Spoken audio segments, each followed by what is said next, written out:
friends, it's Christy. Welcome back to my channel. Today I'm going to be making a card using Hello Bluebird's Be Happy and Fairy Garden.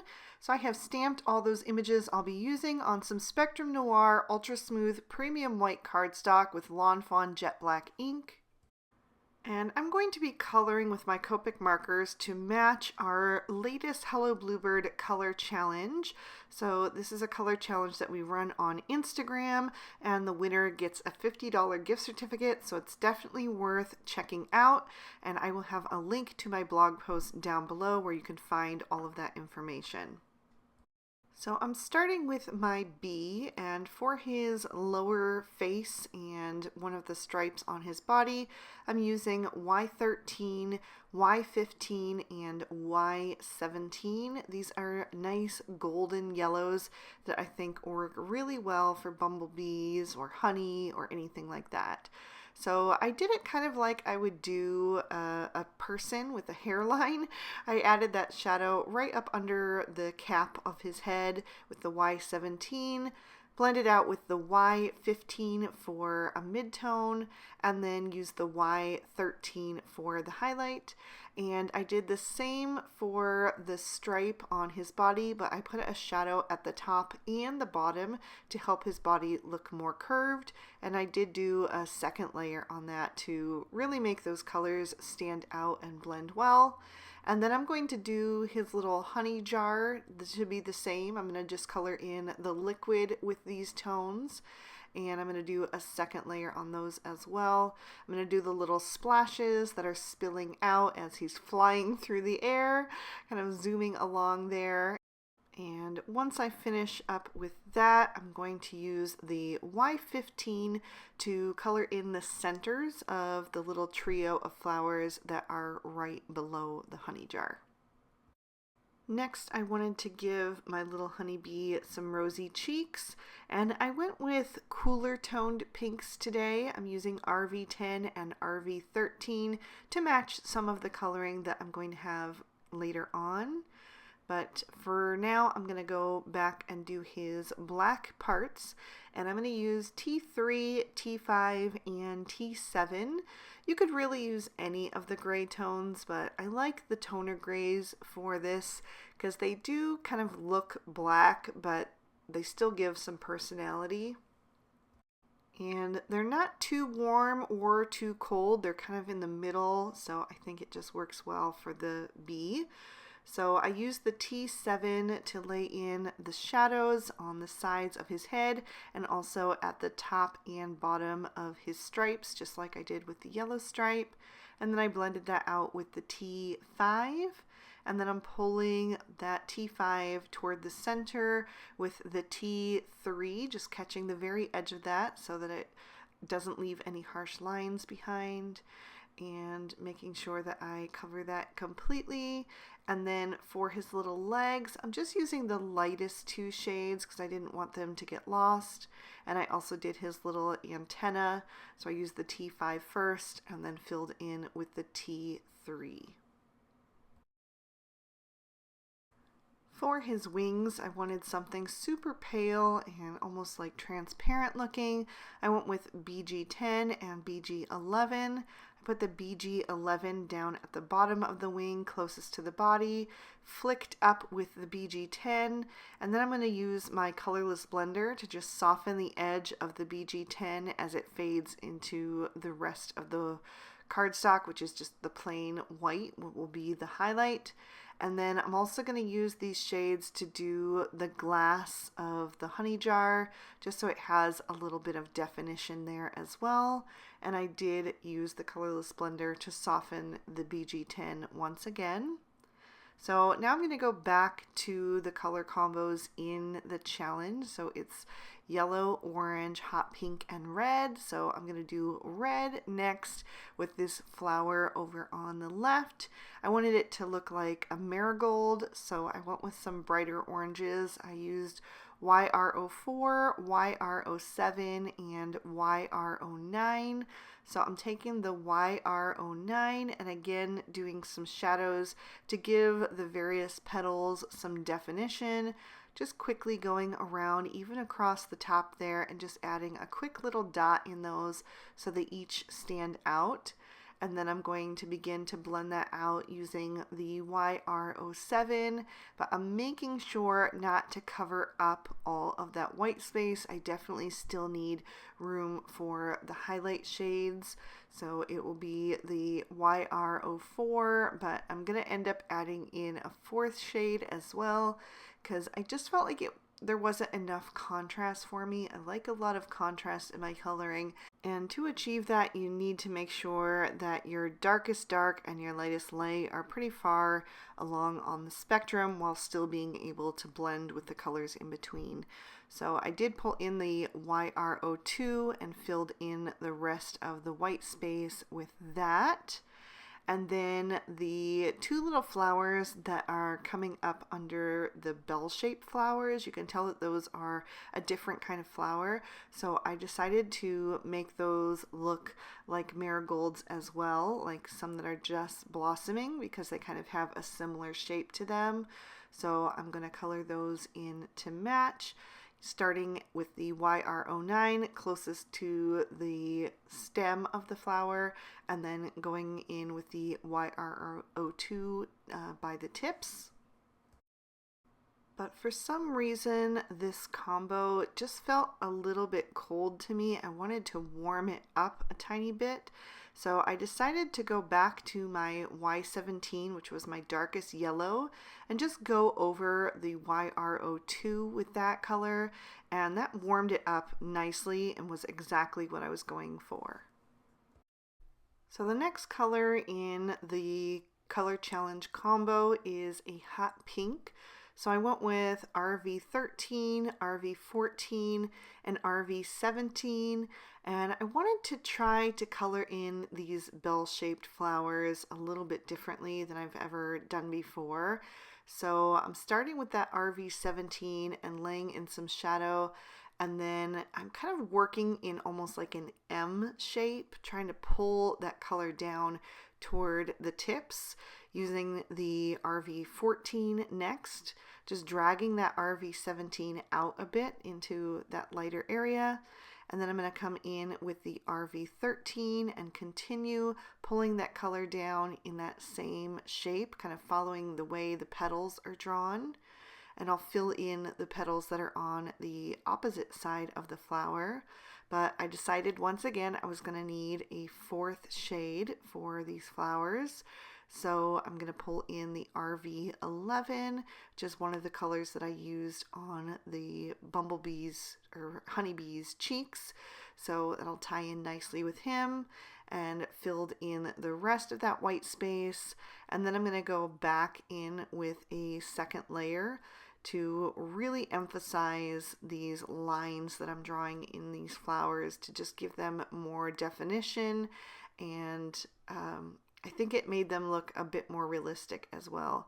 My RV13 started to leak on me, so I just pulled off the other cap to equalize the pressure in the barrel and stop that from leaking. And then I just continued coloring until I was all finished. And then my next combo is red, and I chose R22, R24, and R29. So this is red, but it's also kind of a coral red, which I think ties in nicely with the pink and the orange. So for this, I decided to switch up the way I usually color flowers. I typically put the darkest toward the center and the highlight on the edges of the petals like I did with the bell flowers.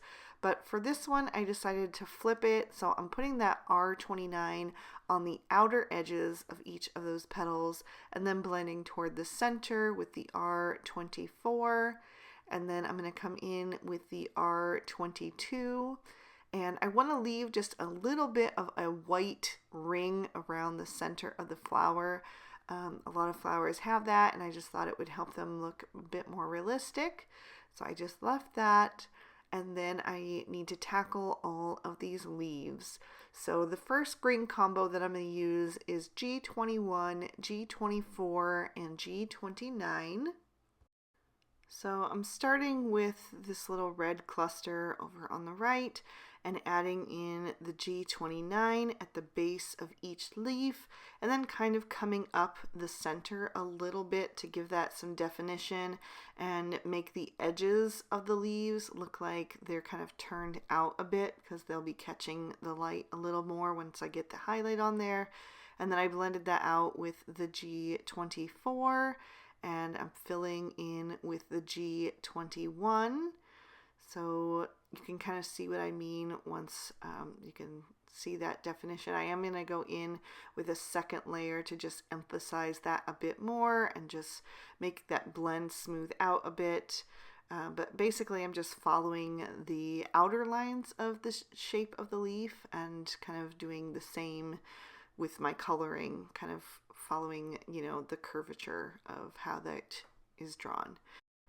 Then I'm going to go to the center cluster of flowers, and I'm gonna do a few leaves here and there, basically like separating out the two different flowers that make up this cluster.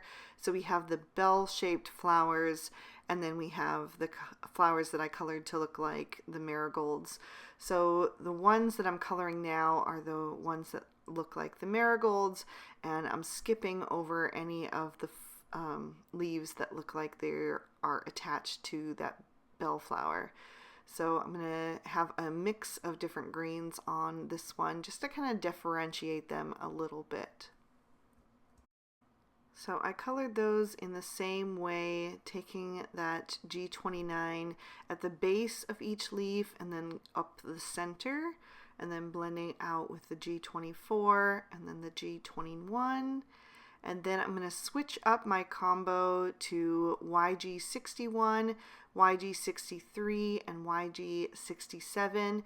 These greens are very much in the same tone as the previous greens, but they are a little bit different, so they should hopefully stand out a bit, you know, as not being all exactly the same. And you really could go with any kind of green combo for these. I just felt like the duller greens would really make the colors on the flowers pop. And since those were the colors in the color challenge and the green is not in the color challenge, that's why I decided to kind of mute down the greens by using these, you know, duller shades that have a lot of gray tone in them. So the colors that are supposed to pop really do.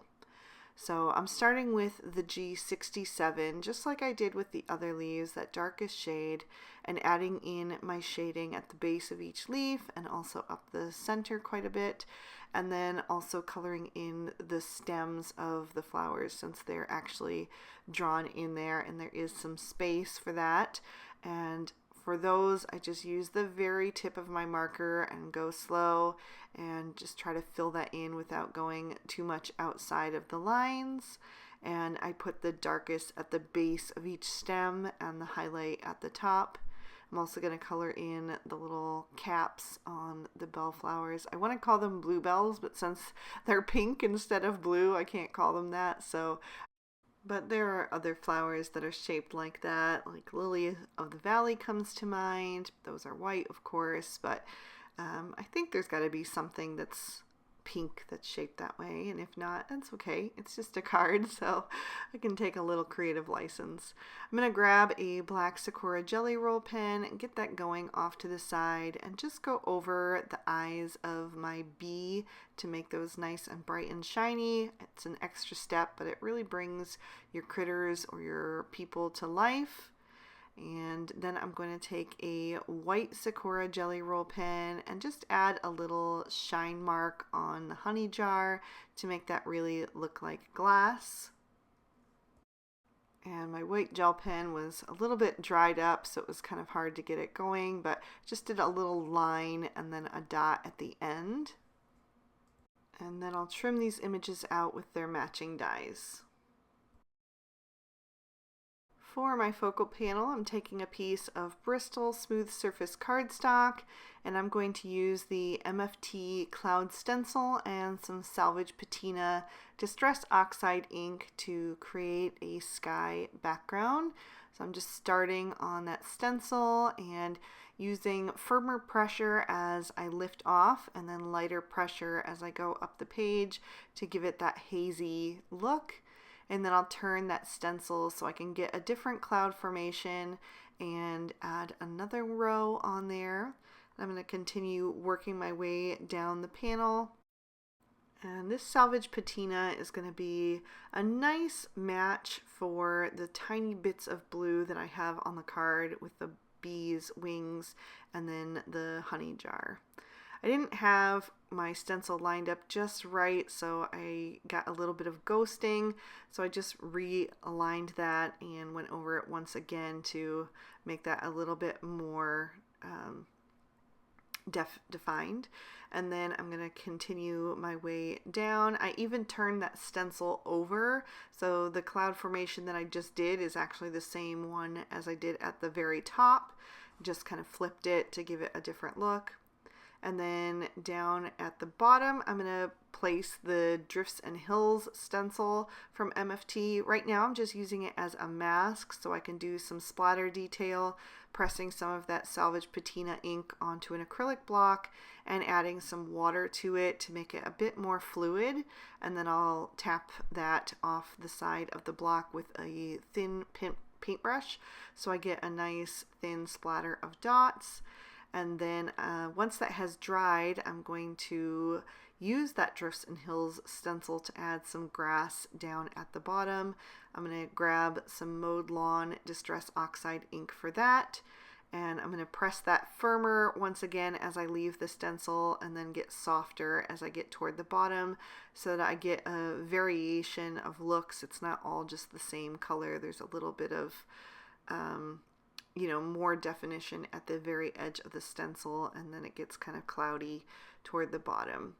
So once again, I had that not quite aligned, so I just repositioned that, and then I'm going to leave the stencil in place while I do my green splatters so none of those get on the clouds. And then I also wanted to add in some gold splatters, so I grabbed my Gansai Tambi Starry Colors and mixed up this shade here on the end. It's a pretty nice gold. It's not too bright and not too dull. It's kind of right in the middle, so I thought that would be perfect. And I just did some splatter detail, kind of going from the top right corner down toward the bottom left. And then I'm going to set this panel aside to dry. I got a little bit too much on there when I set my paintbrush down, but I just dabbed that up with a baby wipe.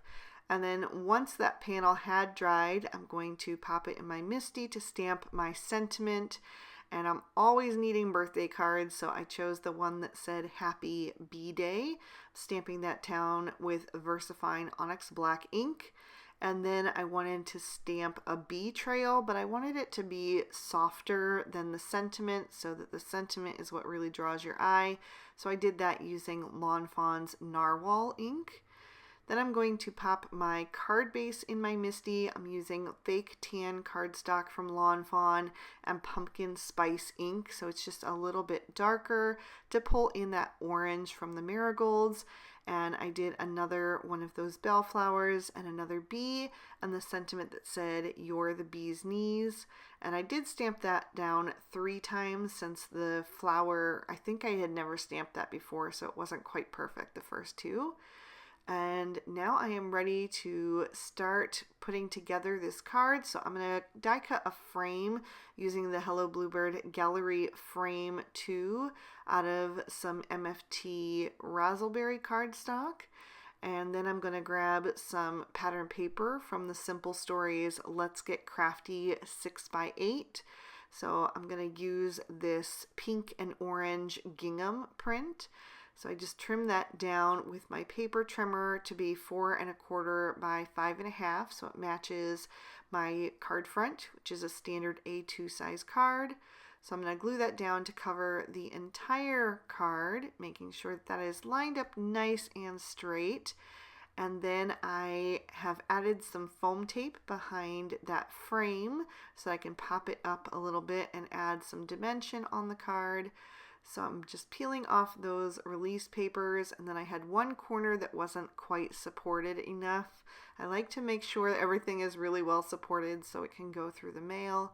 So I just cut down another tiny piece of foam tape to put in that corner, and then I'm going to line that up over my focal panel, make sure that everything is within frame, and then I'll pop that down into place, just smoothing that down carefully so it stays straight. And then I'll add some more liquid glue to the back of that and center that on the front of the card. And you can see that because I used that very small grid of the pattern paper, it just shows up nicely behind there and just adds a little bit of an accent. So now I'm going to add my images, and I want all of those popped up with foam tape as well. So I had to cut down quite a bit there, and I'm using my Twiddler's Nook embellishment tray to catch all of those little release papers so that I don't have a big mess on my desk, and then I can just take that to my trash can when I'm done and dump them all out at once. Somehow I had missed one of the leaves on this large cluster, so I just added an extra piece on the back of that. And then I'm going to carefully arrange these images without pressing them down into place. I kind of want to have them all positioned before I commit to it, because once you've pressed this foam tape down, it'll kind of ruin your background if you try to peel it up again. So I'm just kind of gently setting them where I'm pretty sure that I want them to go, but you know, I can still kind of pull them up because they're not pressed down firmly quite yet. So I'm going to get my bee going towards the end of his bee trail, and then I wanted to add this little honey jar, and I was just figuring out which direction I wanted that to kind of be going. I didn't want it straight up and down because I wanted it to look like he's in motion, but it was hiding a little bit too much behind those bellflowers, so I was able to adjust that out just a tiny bit. I had to do it kind of twice to make sure I had it in just the right position, and then I'm going to add my bee back so it looks like he's carrying that in his front little hands, legs, whatever they are, and then I can press all those images down into place. So to finish up this card, I wanted to add a little bit of glitter, so I'm taking my Stardust Stickles and I added it to the honey in the honey jar. I'm also going to add some to the bee's wings, and then I'm going to put it on the centers of the red flowers and the bottom edge of the little marigolds. I'm also adding it to the bellflowers, just kind of following those darkest lines that I drew. And my bottle got a little bit clogged, so I had to unclog it off to the side there. But I'm going to continue with those flowers, and then I'm also going to just follow the darkest shading on the larger marigold as well, just so every little image has a little bit of sparkle on it. So once I finish with that, I decided to add a bit more to the center of the flowers, just take that out a bit farther. And then I'm going to lift that up so you can see all of the detail and how that stickles really catches the light. And I'll give you another peek at the inside. I really hope you guys enjoyed this one. I think this color combo is so dreamy. I really love how this card turned out. I would have never put these colors together on my own. So if you're interested in entering our challenge, like I said, I'll have a link to my blog post down below. I'll also have links to all of the products I used. If you enjoyed this one, please be sure to hit that like button, subscribe, ring the notification bell. All of that interaction helps so much with the YouTube algorithm, and I appreciate it so much. If you'd like to keep watching, here are 2 extra videos I thought you might also enjoy. Thanks so much for watching. Bye-bye.